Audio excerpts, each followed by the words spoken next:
Hello friends, આજે હું તમારી સાથે શેર કરીશ સ્ટફડ લચ્છા આલુ ટિક્કીની રેસિપી, જેના માટે અહીંયા મેં 4 મોટી સાઇઝના બટાકા લઈ લીધા છે. એના છોટલા બધા કાઢી નાખવાના છે અને તેને પાણીમાં નાખી દેવાના છે.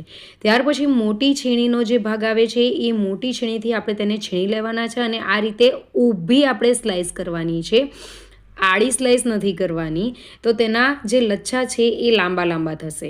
ત્યાર પછી 2-3 પાણીથી વોશ કરી દેવાનું છે, જ્યાર સુધી પાણી આપણું ક્લીન નહીં થાય. તેમાંથી બધો જ સ્ટાર્ચ દૂર કરી દેવાનો છે. સ્ટફિંગ માટે અહીંયા બાફેલા વટાણા લઈ લીધા છે, સૂકી દરાક, પનીર, મીઠું, ચાટ મસાલો, મરી પાવડર એડ કરી દેવાનો છે અને બધું જ બરાબર મિક્સ કરી દેવાનું છે. અહીંયા તમારે તીખું કરવું હોય તો તમે લાલ મરચું પાવડર એડ કરી શકો છો.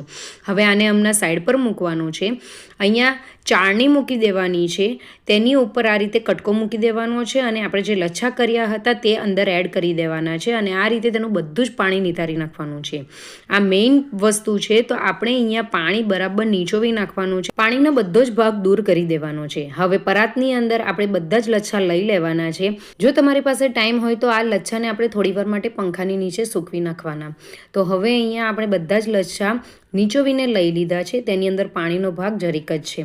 હવે તેની અંદર 1 ચમચી મીઠું એડ કરવાનું છે અને 3/4 કપ જેટલું અહીંયા મેં કોર્નફ્લોર લીધો છે.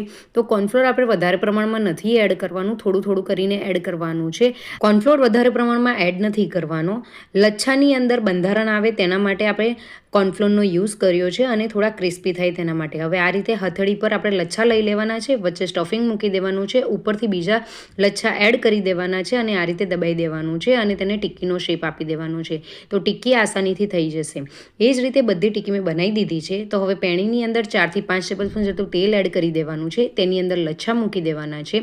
લચ્છાને આપણે લો ટુ મીડિયમ ફ્લેમ પર આપણે શેકી લેવાના છે. ગોલ્ડન બ્રાઉન કલર આવે ત્યાર સુધી આપણે શેકવાના છે. ઉપરથી એકદમ જ ક્રિસ્પી છે અને અંદરથી સોફ્ટ છે. તો આ લચ્છાને આપણે ગરમ ગરમ સર્વ કરી શકીએ છીએ. આ લચ્છા આપણા બનીને રેડી થઈ ગયા છે. તો બધા જ લચ્છા હવે લઈ લેવાના છે.